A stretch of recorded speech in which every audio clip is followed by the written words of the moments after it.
Chapter 10. The social organization of ideological knowledge found is not the only experiential basis of reality construct. The apodictic reality which persons and groups ascribe to the contents of their beliefs, convictions, faiths, we called the reality of the interpretive order. Its experiential base lies in the emotional intensity of loyalties and commitment. A person's encompassing views of world and society, his answers to anxiously asked existential questions of life and death, create interpretations of reality which may be held with firm certainty, so that the arousal of doubt, where it occurs, may signify a serious personal crisis. Such modes of reality construction are tied to the person's structured identity. He finds and defines his own being and his place in the world through these beliefs. The nature of ideology as a component of the interpretive order. The reality constructs of the interpretive order, which are of an assumed or postulated objectivity, are typically put forth with the apodictic claim that they must be true, that dissent, at least in the central spheres of belief systems, is not explainable through the mere ignorance of the dissenter, but that it may be due to his malevolence, hostility, or inherent incapacity to discover the truth. Such beliefs are, on the whole, not likely to be subject to editing by workaday facts, a process which weeds out false guesses in the context of the empirically oriented work community. Religious beliefs, social or political faiths, kinds of legitimating values rest on epistemologies and frames of reference fundamentally different from those centrally constitutive of the world of empirical work. In this domain of reality construction, certainty is not usually based on the experience of mastering objects, but rather on the experience of meaningful identity in the context of social loyalties and acceptances, bitter resentments of rejection and doubt. Aspect of the interpretive order of faiths and beliefs, namely those reality constructs and values which serve to legitimate the claims of power and prestige and the activities of groups and their members. Ideologies are, thus, legitimating symbolizations for a person to justify their activities. In so doing, they also serve several other functions. It is indeed this functional context of social legitimation and its ramifications which defines the structure of the ideology. It becomes enmeshed and in part embedded into the dynamics of the collectivity on one side and in the structure of individual personalities on the other. The social functions performed by ideologies cluster around the process of legitimization, and the construction of collective identities, which is the usual concomitant of self-justification. Ideologies typically assert the unity of the collectivities which they represent, like instruments for the achievement of unification. In this process, they aid in the definition of collective boundaries, both external and internal. Often, they limit the permissible range of specialized reality construction within specialized work communities by restricting the range of tolerated deviation. Positively, an ideology may aid in the mobilization of energy instead of against members of the group. Finally, we must emphasize that ideologies may serve epistemological functions by defining a collectivity's basic assumptions about the world and especially about society. By implication, ideologies are significant within the functional context of personalities by legitimizing their actions and claims, at least to the extent that they are encompassed by the surrounding collective system. There is even merit in the concept of individual ideology as a parallel to the collective ideology, which we have been discussing. The individual, like the collectivity, tends to justify himself. As Freud says, he rationalizes his motivations and projects unacceptable motives into the objects which he confronts. And he builds up a personally acceptable image of his own identity. The individual ideology enables the person to maintain his self-esteem in the face of possible challenge from without or within. It provides him with a cognitive map of society and the world, which includes his conception of personal identity, and thus aids in the reduction of emotionally intolerable uncertainty and anxiety. Hostile impulses are channeled through the individual ideology into acceptable directions, and the choice of action alternatives in other domains is facilitated as well. A collective ideology, of course, can only function to the extent that it enters into functionally significant ways into the systems of self-justification and identity maintenance developed by at least some individual members of the collectivity. At the same time, the integration is never perfect and sometimes only maintained through power and external enforcement, a situation which is, however, rather unstable. In addition, the structural focus of the collective ideology is the authority system. The organization of individual ideologies is structured by contrast around the conception of individual identity. The differences of these foci make for certain irreducible divergences between the individual and the collective levels of legitimization. In no case can the analysis of collectivities avoid the assessment of the sometimes complex relations among the various collective and individual ideologies. Our conception of ideology, thus, includes what many authors have called value systems or master symbols.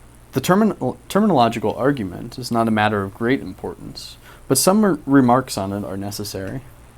We use the term ideology in spite of its shortcomings because of its familiarity and obvious appropriateness. Common usage is on our side in that social scientists generally mean by ideology a system of beliefs and values which legitimate collective claims. Some may urge that the term should not apply to individual self-justifications, or that in the social realm it should be restricted to self-conscious or even only to self-consciously defensive legitimations of collective claims through abstractly elaborated beliefs.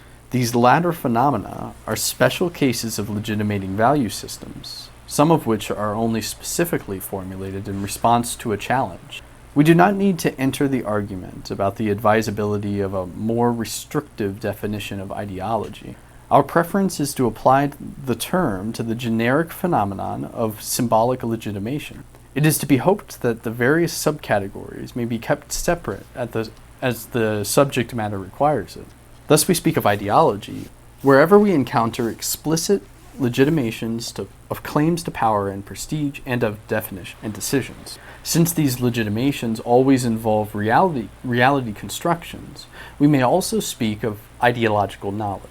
Ideological reality constructs must thus be seen in the systemic context of group formation and maintenance, just as working theories present reality constructions in the systemic contexts of work. It is not fruitful to consider ideologies simply as distortions of objective truths, which are created by the loss of objectivity due to self-interested involvements. An ideology is not simply a false theory. As a matter of fact, ideologies may very well contain reality constructs which correspond perfectly with the theories of science as the most empirically oriented type of working community. A scientific theory, like that of Darwin, may become an ideology. There is little in the inherent structure of ideologies or theories of specific work communities that allows to draw an absolute boundary between the two, merely in terms of their content. The difference between working theories and ideologies lies rather in the divergent functional contexts and in the type of tests and disciplines to which they are subjected.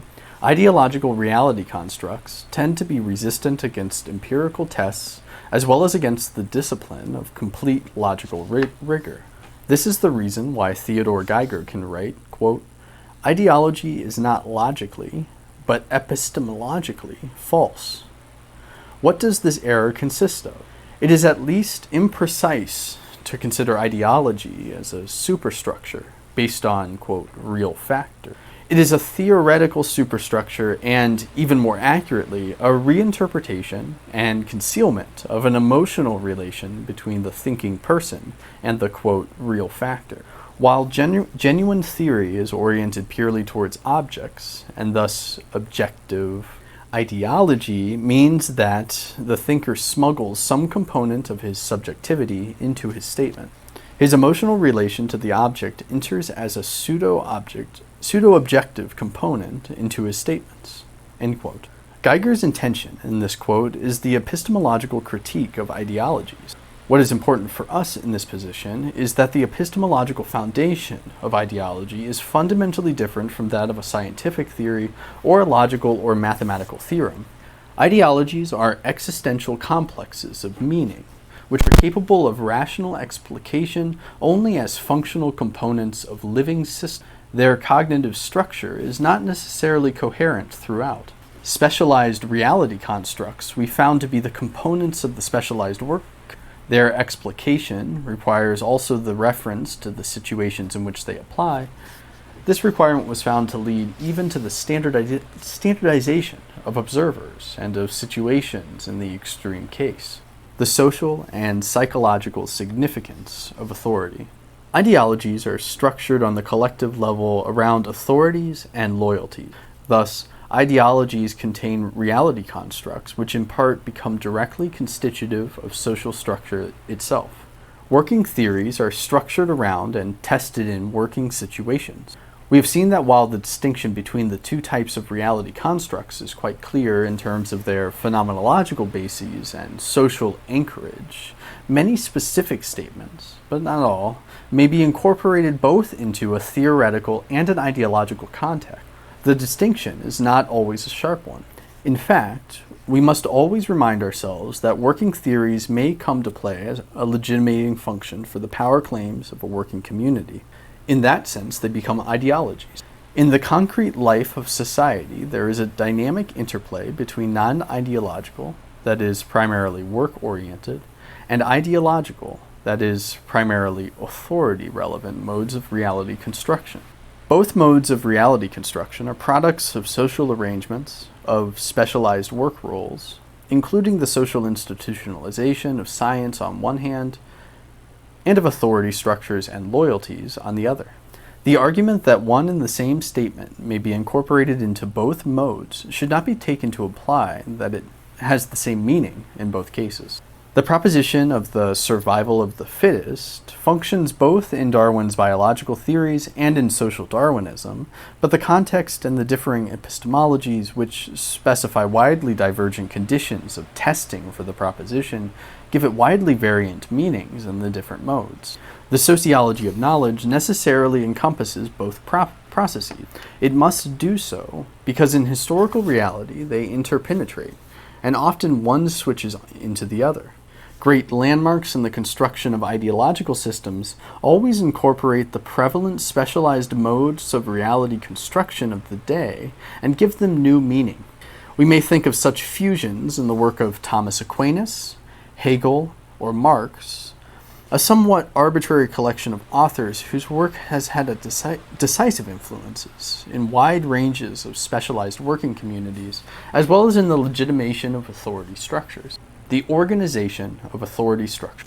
An authority structure is the distribution of legitimate powers in a group. We are using the term authority in the sense of the institutionalized right to the legitimate exercise of powers. Authority is, thus, not merely power.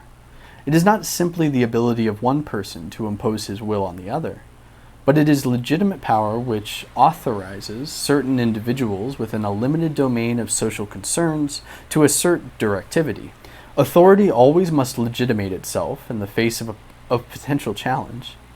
There is a necessary and deep connection between authority structures and the nature and structure of ideological systems. Even in the most centralized groups, authority is rarely in the hands of only one person.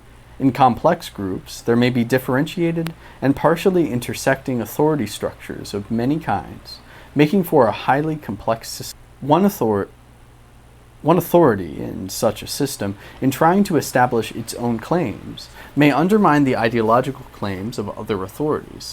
The severalness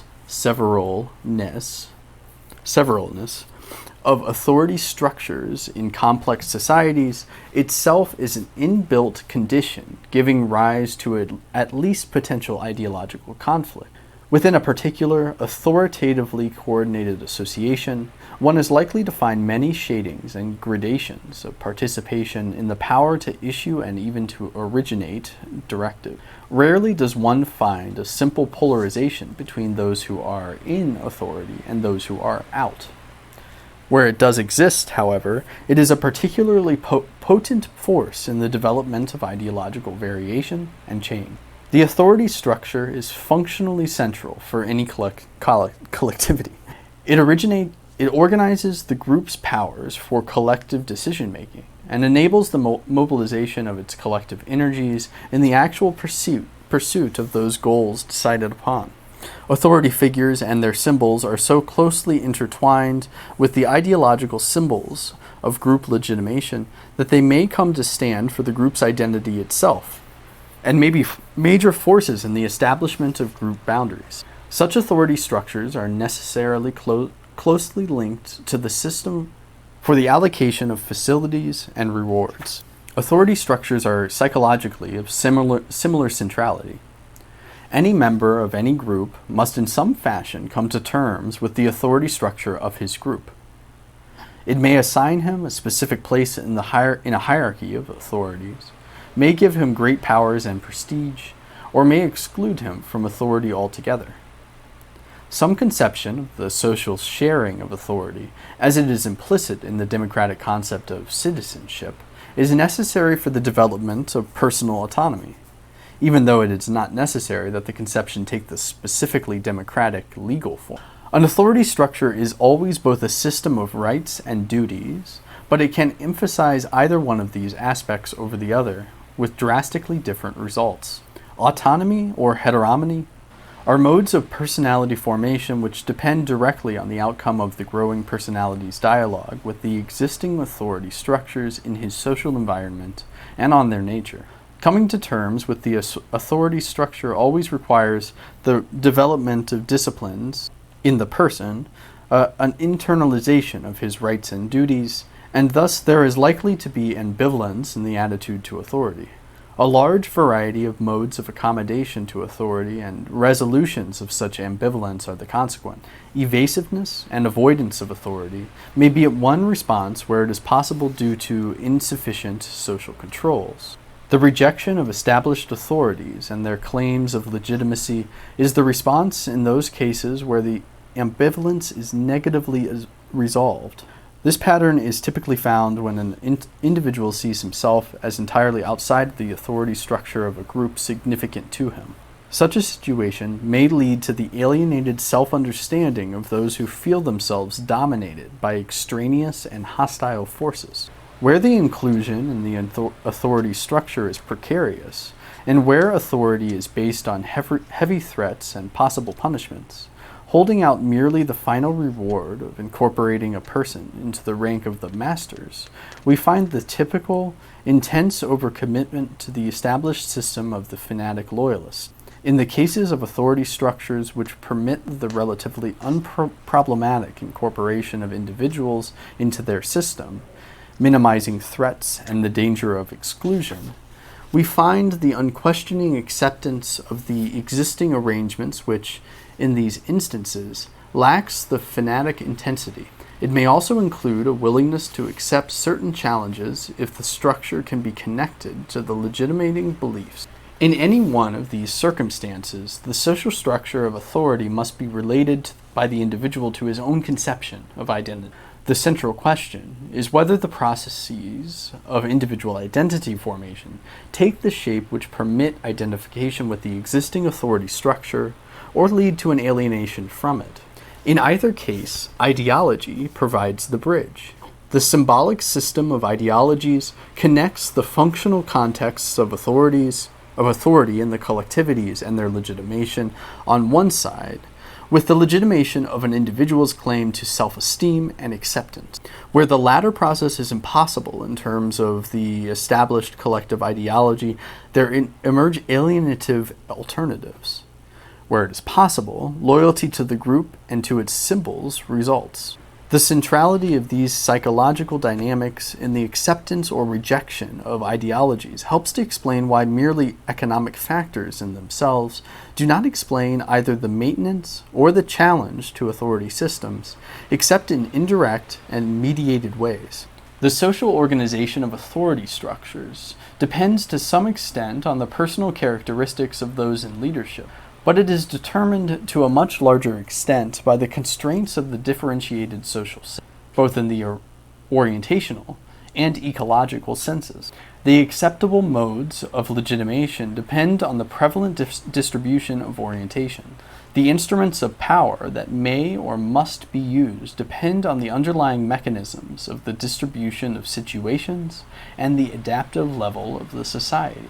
There are, as a consequence, many different types of authority structure. Max Weber's three ideal typical presentations of traditional, legal bureaucratic, and charismatic authority highlight merely three historical, especially important constellations from among the vast range of possible ones. One might distinguish among types of authority structures in terms of the different modes of legitimations, as Weber did, or on the basis of the different instruments of power used, or on some still other bases. The most important distinction of authority structures is whether authority is seen as derived from the top of the structure, for example, by the grace of God, or whether it is seen as derived from its bottom, so that in the political domain, the citizenship or the electorate is the final authority from which all others are derived. The citizen, of course, has legally defined rights which make him, theoretically at least, the ultimate source of recognized political authority. It is this structure which is most likely to grant the greatest leeway in the range of specialized reality constructs and of ideologies. Authority structures are, however, not only political. They exist in all those associations which are of a more or less lasting character, whether they are embedded in the political, religious, economic, or still other institutional context, or in loyalty structures. These manifold authorities in differentiated societies complement and limit each other. One may think of the severe limitations imposed on intrafamilial authority by the political order, or of the limitations which the religious order of the Middle Age imposed on the political domain.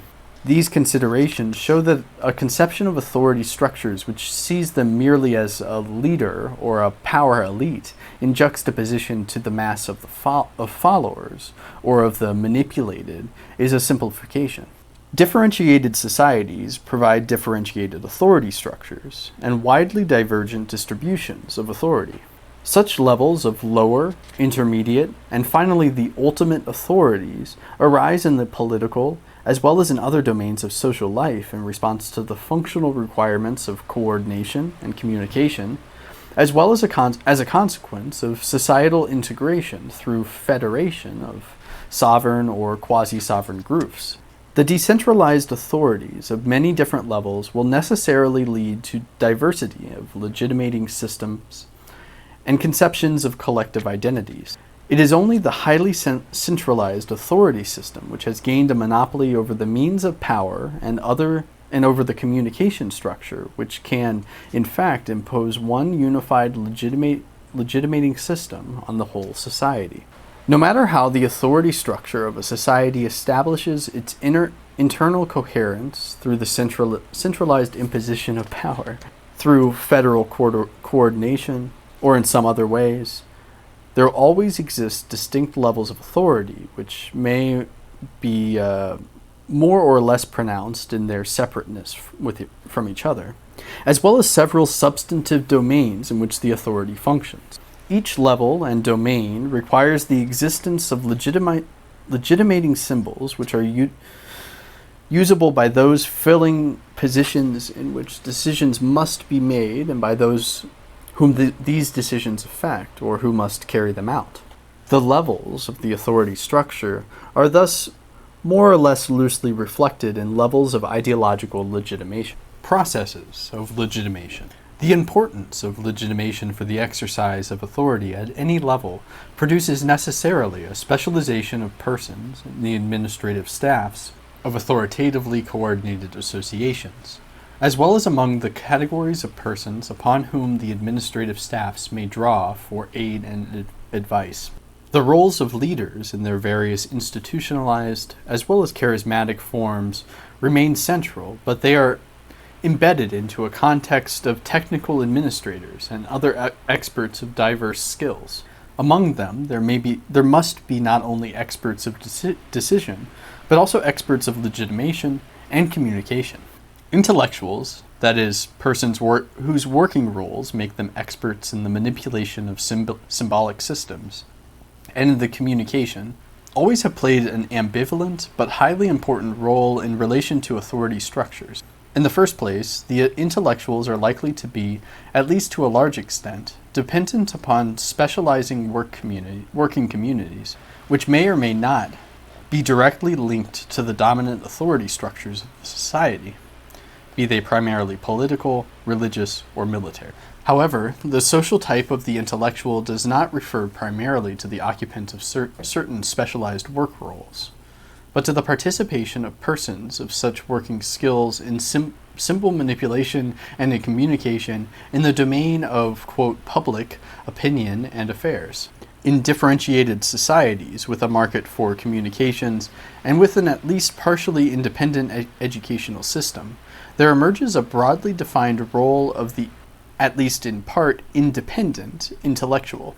The social position of intellectuals is not easily fixed with regard to the economic order or the political system.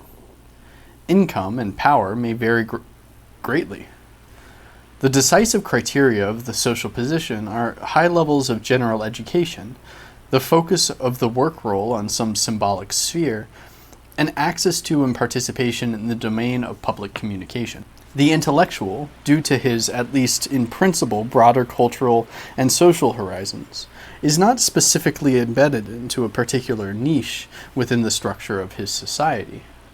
He tends to form identifications with the encompassing communities, and in this sense, one may speak of a socially free-floating intelligentsia. And he references Karl Mannheim. This term is not to be taken to imply that intellectuals are somehow miraculously exempt from social influences and determination. It merely means that their social position tends to be related to some specialized working community, while at the same time it is connected to the domain of public communications. Thus, the dynamics of the intellectual's position differ, sometimes very dramatically indeed, from the processes influencing other categories of persons. The scope of the intelligentsia depends on the degree of differentiation in the working communities and on the extent of cultural development in the different symbolic spheres. Once a social category of intellectuals has emerged, they may be tied restrictively into specific epistemic communities, and in the case of the priestly intellectual, or they may succeed in forming a communication network for the free exchange of ideas. Such a domain of communicative freedom is always socially limited, even where its scope is large indeed. But where such a sphere exists at all, it becomes one of the most important social sources of ideological stability and change, in that intellectual dialogues may prepare alternative models of legitimation, which, depending on rather complex social mechanisms, can at times become the enacted values of successful movements. One of the central foci of concern for the intellectual is always the interpretive order of the society in which he lives. In large measure, he may be considered an expert in interpretation. He has that quote. He may become an expert of legitimation and an apologist of the existing authority relations, or he may prepare the path for the withdrawal of legitimacy from the authorities. In practice, it is often difficult to tell where purely intellectual discussion ends and where propaganda starts. One major issue for the intellectual will always be the legitimacy of existing social structure and the nature of the collective identities of which the intellectual community forms a part. In this sense, at least, it is possible to understand why so many intellectuals gravitate to the seats of power and are attached as well as simultaneously repelled by authority. The intellectual community often is, precisely because of its ill-defined social position and because of its access to sometimes deviant sources of ideas, it's usually a marginal one in this surrounding society. This marginality is in part expressed in the intellectual's ambivalence concerning power. It has the important implications that it aids the intellectual to see, quote, the other side of the coin. Rarely can his commitments be simple, naive, and in that sense, wholehearted.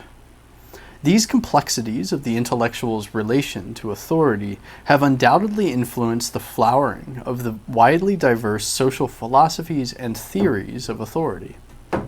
Even where an intellectual community is relatively self-contained and socially based in such a way that it is protected from the pressures of the economic system and it divorced from the authority structure, as was the case in Imperial Germany, the centrality of the focus on social life and its meaning remains, and the concern with legitimacy and collective identity can be detected in even the most abstruse metaphysical systems. In these cases, however, due to the self-centeredness of the intellectual community, the belief may develop that somehow ideas mysteriously determine events. This is the view which Marx and Engels criticize so incisively and justly in their, quote, German ideology. Intellectuals, thus, may be practically powerless at times. Nevertheless, the development of abstract ideologies as alternatives to the prevailing arrangements may become matters of crucial importance if and when they become models of action and guide the mobilization of a potentially revolutionary or reforming effort. A discussion of authority structures in complex societies must necessarily emphasize their differentiation and diversity. It is of special importance that the functions of intellectual communities in the legitimization of prevailing systems, or in the development of doubt about its legitimacy, and in the construction of alternative images may be recognized. We may even say that in the intellectual community there develop specialists in ideology, some of whom devote themselves entirely to the creation, the codification, and further refinement of worldviews and values that diverge widely from the existing state of affairs.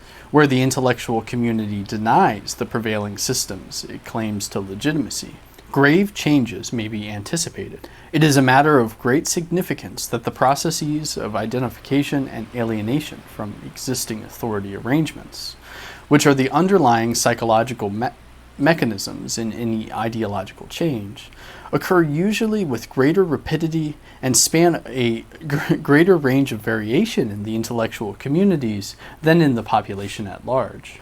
The reason may be the simple fact of the larger cultural horizons which open up a greater variety of thought, or it may lie in the inherent precariousness of socially marginal intellectual position.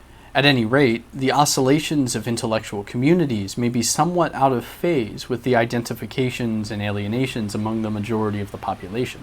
The origins of ideologies are very often different from the origins of the concrete action-oriented social movements implemented. Processes of legitimation occur at the various levels of the authority structures. Legitimations are always directed to the most significant audiences, and must thus take the existing orientational structure into account. Therefore, the wider the scope of the audiences, and the higher the level of the authority involved, the wider the scope of legitimation, and the greater the use of vague symbolizations which permit varying interpretations as they are relating to the orientational structure of the society. Symbols of legitimation on value levels. Such general, legitimating symbols are also often abstract, but more significant is their flexibility, which derives from the absence of rigorous definition. In such instances, even specific, highly concrete events may become legitimating symbols, since they may enter into the functional contexts of many divergent orientations, albeit in a generally positive. Battles, mob scenes, the names of leaders may operate in such contexts as unifying and legitimating symbols which stand for often rather ill-defined, quote, principle. Close investigation may reveal that they rest on the illusion of consensus, an illusion which is, however, of the greatest integrative importance. Diverse audiences can accept such symbolic legitimations while continuing to attribute divergent meanings to them. The vagueness of many supreme symbolizations tends to increase the less integrated the social structure is in other respects. Precise, conceptual legitimations, in the sense of a body of law and a constitution, can only emerge in the context of great concentrations of power in the hands of an integrated authority structure. With decreasing levels of authority, there must exist correspondingly more specific symbols of legitimation. This fact is directly reflected in the structure of ideologies as legitimating system. Levels of authority tend to coincide, albeit very roughly, with levels in legitimating values, each of which relates to a different social context, and in the extreme instances, has a different phenomenological quality.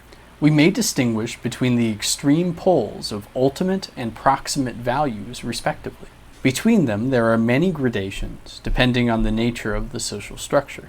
Ultimate values are the most encompassing legitimating principles themselves. They are experienced directly as sources of obligation and meaning, themselves not capable of further justification, except possibly through link to a transcendent mystery. This is the level of values which the charismatic leader of Weber's classic typology represents directly. Proximate values, on the other hand, are the much more specific and practical legitimations of everyday conduct. Often they are believed to be quite remote from the ultimate values connected to them through sometimes only tenuous links. The content of these value levels may be referred to as belonging to the different institutional domains of the polity, the economy, of religion, the military realm, and others. Depending on the relative dominance of one of these spheres, the ultimate values legitimating the whole system may be adopted from it. In the modern nation-state, for example, political and economic principles are given primacy, while in the medieval system religious values were prevalent. The total legitimating system of a society, then, emerges as a complex congeries of symbolizations. Its internal coherence is not necessarily defined primarily in terms of the structure of the symbolic systems themselves. The enacted legitimations, that is, those actually referred to in the conduct of social affairs, find their coherence in the integration, or lack of it, of the society. There may be gaps or inconsistencies due to historical facts which determine the relative autonomy of levels of authority or domains of legitimation from each other. Consistency of the symbolic kind is gained where intellectual experts build abstract legitimating systems in which the actual structure of social relations may only be dimly recognizable in the logical relations among concepts. Such abstract formulations are often in a more restrictive terminology called, quote, ideologies. The social philosophy and theology of Thomas Aquinas presents an admirable example in its internal consistency and logical rigor as against the enacted legitimating system of medieval society, where the abstract ideology, with its emphasis on symbolic coherence, is taken as the model for the remaking of society in detail. We have what Howard Becker called the Prescriptive Society, in which the diversity and often individuality are restricted for the sake of ideology. In such cases, we find special instances of the attempts to implement ultimate values directly in the sphere of action. This is typically connected with the emergence of the charismatic leader, utilizing the powerful motivational forces which we discussed in the study of the control of orientations. Ideological change and the range of alternatives. Any dominant ideology, especially one maintained defensively by a group threatened by change or by hostile forces, tends to emphasize collective identities and group boundaries. It necessarily drifts into the direction of asserting isolative values. In the defense of its position, repressive measures may be used, and certain problem areas may be labeled as, quote, out of bounds, and not fit for discussion. To buttress the established identity and continuity of the existing state of affairs. The continuity of the existing state of affairs is projected back and forward. History is appropriately rewritten. In the integrated social system, every segment must somehow come to terms with the dominant authority structure, its legitimizing ideology, and its projections of collective identity. While the concrete reactions are colorfully diverse, their major directions are limited and always relate to the existing dominant legitimating system. Variant ideologies within a system may be seen in their relation to the dominant loyalty and to the identity conceptions, including the subjective estimates of social efficacy which the members of the society hold. A conviction of high social efficacy and self-confidence, coupled with a strong commitment to the existing but threatened system, may lead to the emergence of loyalistically radical movement. In such an ideology, a resurrection, a revitalization of the, quote, true and worthy values is being attempted. Society is often believed to be in need of a purge, which will cleanse it of the destructive and pernicious elements which threaten the worthy values. Such movements are usually supported by those who see themselves incorporating into the existing authority structures, albeit marginally. It is their marginality which often explains that they tend to see a vast historical threat to existing institutions, where, in fact, there exists only the personal danger of status loss. The Nazi Party in Germany offered an example of these processes in their most drastic form. In a sense, the opposite of loyalistic radicalism, but in many of its external manifestations quite similar to it, is the type of ideology formation which we may call, quote, alienative radicalism. Alienative radicalism is the ideology of those who, while confident in their at least potential effectiveness, feel the existing system to be unworthy of further continuity and even to be intolerable. A frontal attack upon established institutions may be the result. Alienative radicalism substitutes a new legitimating system for the old one. Such alternative models cannot easily be taken from the past of the society, since the very collective identity for which the dominant beliefs stand is in question. Alienative radicalisms thus tend to construct sometimes imaginary reference groups of wider scope than the established system. In it, the tendency of revolutionary forces to fight, quote, in the name of mankind, end quote, and to adopt ideologies which give, at least verbally, wider scope to comprehensive values. The socialist movements may be thought of as examples for these processes.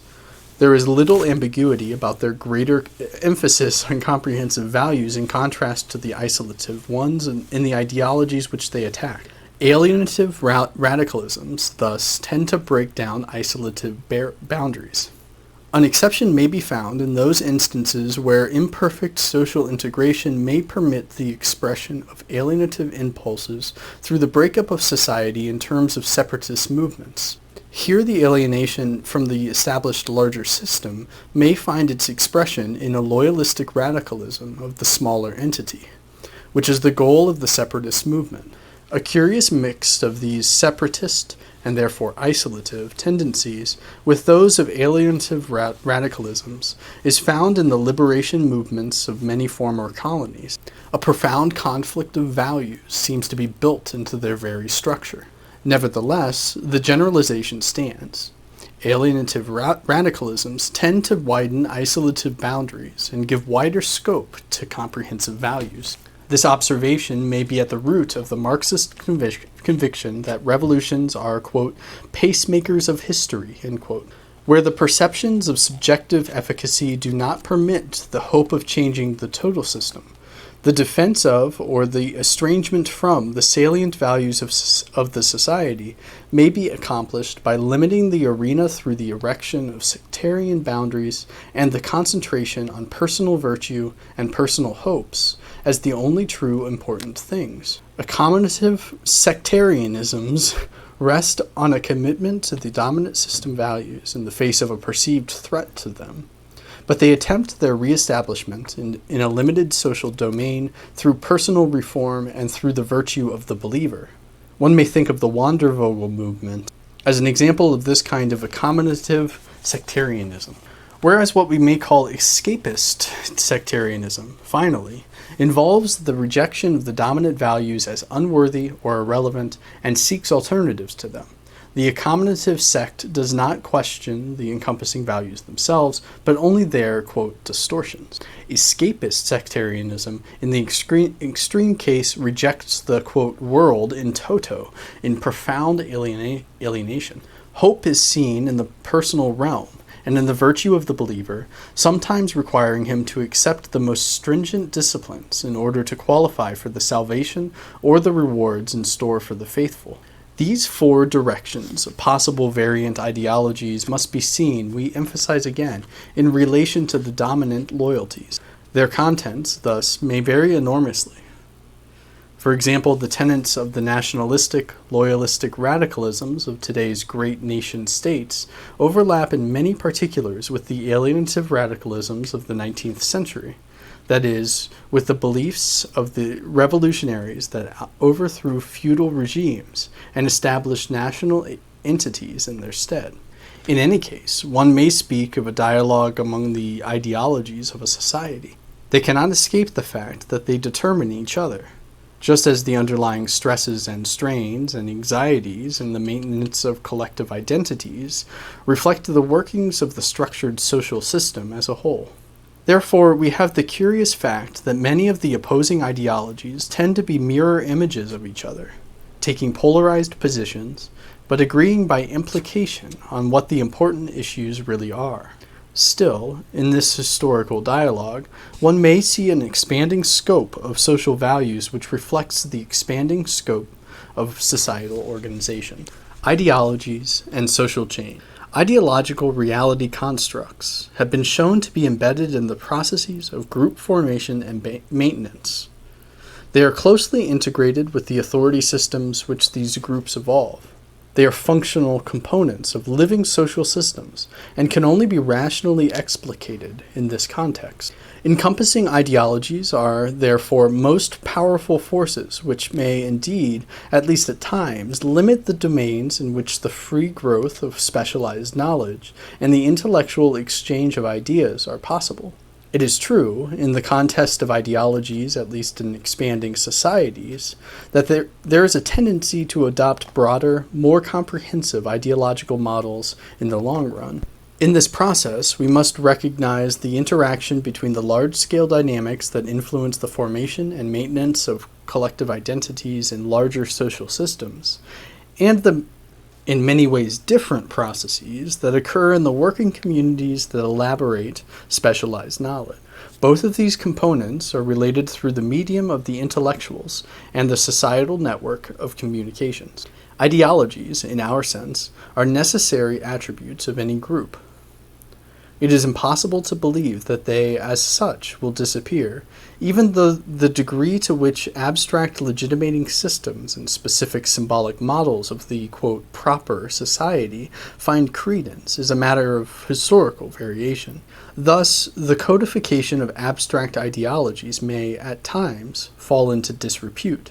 Ideological models of reality construction, however, are integral parts of society itself and therefore inescapable. Some final remarks.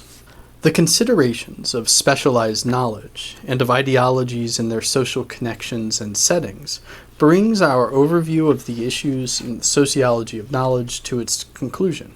We have seen that one basic aspect of the social process is cognitive in nature, and that by the same token the cognitive process is inevitably and escapably social. The fundamental categories of object and subject were recognized as necessary social reference points in the process of social cognition. Actually, it says the processes of symbolic. Thus, we saw social factors to be not merely effective as distorting influences upon cognition, distracting from the objectivity of knowledge. But we found that the very conception of objectivity requires a particular socially defined perspective. Quote, objectivity has only meaning in relation to a set of standardized observers concerning themselves with shared situations. The peculiar objectivity of science rests precisely on such social observer standardization in terms of the shared frame of reference of empirical observation. Quite fundamentally, though, we had to emphasize the interconnections between cognitions and social structure. Social roles, as well as conceptions of individual and collective identity, emerged as creative products of a constant process of interpretation. We saw every single act as participating in two contexts of potential meaning, one personal, the other collective, the latter being often organized around the arrangements of legitimate authority. The close interpenetration of social structures and ideologies became especially apparent in the last chapter. Social roles are the major aids in the stabilization of the personal and collective aspects of orientation. In fact, we have argued that social roles provide ready, pre-established frames of reference and may even offer explanatory theories applicable to the situations allocated to the role. Such reality constructs must prove their mettle in action situation. Among these, the work situations were singled out for special consideration. They require the explanation of encountered work assignments and events in the very specific sense that the worker must be able to use the explanation in the pragmatic understanding and often in the prediction of his performance and of the behavior of the objects with which he deals. Such work situations are diverse. They are embedded in the major institutional spheres of a society. But they all have in common that the worker tends to develop specialized ways of understanding, treating, and communicating that aspect of reality which is his particular domain. There emerged from these discussions and from the analyses of the orientational, situational, and communicative aspects of social systems the special significance of two social foci for the modes of reality construction: the social setting of work and its organization into work communities, and the social setting of identity constructions, of loyalties, and of ideology. Both of these major sources of reality constructs are constrained by the social context of all knowledge which were discussed in an earlier phase of this essay, such as the frameworks of time and space, the conception of possible value perspectives, and the structure of communication. We have a picture of man as, quote, knower, in his social setting. It makes clear that the meaning structure of a culture, including the reality constructs of science, require for their ultimate and rational explication an understanding of the human interdependencies and social arrangements to which they relate.